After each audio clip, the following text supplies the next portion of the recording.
रक्षाबंधन का त्योहार सदियों से भारतीय जनमानस का हिस्सा रहा है।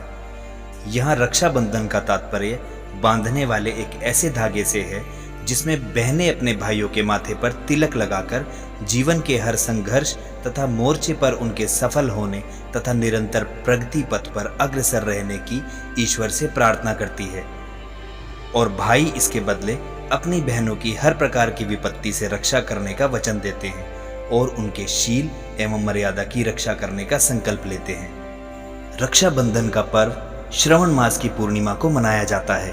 यह पर्व भाई बहन के रिश्तों की अटूट डोर का प्रतीक है।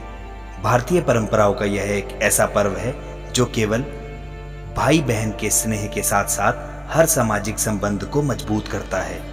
इसलिए यह पर्व भाई बहन को आपस में जोड़ने के साथ साथ सांस्कृतिक एवं सामाजिक महत्व भी रखता है।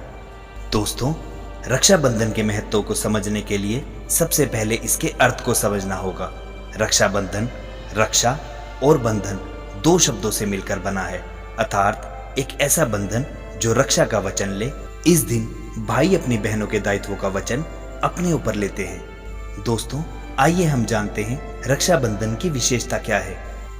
रक्षाबंधन का पर्व विशेष रूप से भावनाओं और संवेदनाओं का पर्व है। रक्षाबंधन को भाई बहन तक ही सीमित रखना सही नहीं होगा, बल्कि ऐसा कोई भी बंधन जो किसी को भी बांध सकता है। भाई बहन के रिश्तों की सीमाओं से आगे बढ़ते हुए यह बंधन आज गुरु का शिष्य को राखी बांधना, एक भाई का दूसरे भाई को राखी बांधना, बहनों का आपस में राखी बांधना और दो मित्रों का एक दूसरे को राखी बांधना, माता पिता का संतान को राखी बांधना हो सकता है। दोस्तों, रक्षाबंधन का यह त्योहार और भी नामों से जाना जाता है जिनके बारे में कम ही लोगों को जानकारी होगी। दरअसल रक्षाबंधन को पश्चिम बंगाल में गुरु महापूर्णिमा, दक्षिण भारत में नारियल पूर्णिमा और नेपाल में इसे जनेऊ पूर्णिमा के नाम से जाना जाता है। दोस्तों, आगे हम जानते हैं कि क्यों मनाया जाता है यह रक्षाबंधन। रक्षाबंधन मनाए जाने के संबंध में अनेक पौराणिक एवं ऐतिहासिक प्रसंगों का उल्लेख मिलता है। कहा जाता है कि देवराज इंद्र बार बार राक्षसों से परास्त होते रहे। वह हर बार राक्षसों के हाथों देवताओं की हार से निराश हो गए। इसके बाद इंद्राणी ने कठिन तपस्या की और अपने तपोबल से एक रक्षा सूत्र तैयार किया। यह रक्षा सूत्र इंद्राणी ने देवराज इंद्र की कलाई पर बांधा। तपोबल से युक्त इस रक्षा सूत्र के प्रभाव से देवराज इंद्र राक्षसों को परास्त करने में सफल हुए। तब से रक्षाबंधन पर्व की शुरुआत हुई। एक उल्लेख यह भी है कि भगवान विष्णु ने वामन अवतार लेने के बाद ब्राह्मण का वेश धारण कर अपनी दानशील प्रवृत्ति के लिए तीनों लोकों में प्रसिद्ध राजा बलि से 3 पग भूमि दान में मांगी। बलि के मांग स्वीकार कर लिए जाने पर भगवान वामन ने अपने पग से संपूर्ण पृथ्वी को नापते हुए बलि को पाताल लोक भेज दिया। कहा जाता है कि उसी की याद में रक्षाबंधन पर्व मनाया गया। तो दोस्तों, वीडियो में हमने जाना रक्षाबंधन के इस पावन पर्व के बारे में। दोस्तों, आइए आज हम रक्षाबंधन पर्व को एक नए रूप में मनाने की बात करते हैं। तो हमें समाज, परिवार, देश से भी परे आज जिसे बचाने की जरूरत है वह सृष्टि है।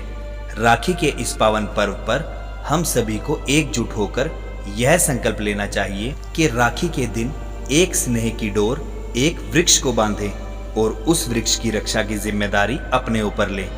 वृक्ष को देवता मानकर पूजन करने में मानव जाति का स्वार्थ निहित होता है। जो प्रकृति आदिकाल से हमें निस्वार्थ भाव से केवल देती आ रही है, उसकी रक्षा के लिए हमें भी इस दिन कुछ करना चाहिए। हमारे शास्त्रों में कई जगह यह उल्लेखित है कि जो मानव वृक्षों को बचाता है, वृक्षों को लगाता है, वह दीर्घ काल तक स्वर्गलोक में निवास पाकर भगवान इंद्र के समान सुख भोगता है। पेड़ पौधे बिना किसी भेदभाव के सभी प्रकार के वातावरण में स्वयं को अनुकूल रखते हुए मनुष्य जाति को जीवन दे रहे होते हैं। इस धरा को बचाने के लिए राखी के दिन वृक्षों की रक्षा का संकल्प लेना बेहद जरूरी हो गया है। आइए हम सब मिलकर राखी का एक धागा बांधकर एक वृक्ष की रक्षा का वचन लेते हैं। तो दोस्तों, वीडियो अगर पसंद आई हो तो वीडियो को लाइक करें और शेयर करें। ऐसी वीडियो के लिए हमारा चैनल भी सब्सक्राइब कर लें। तो ठीक है दोस्तों, मिलते हैं अगली वीडियो में। तब तक के लिए अपना ख्याल रखिएगा।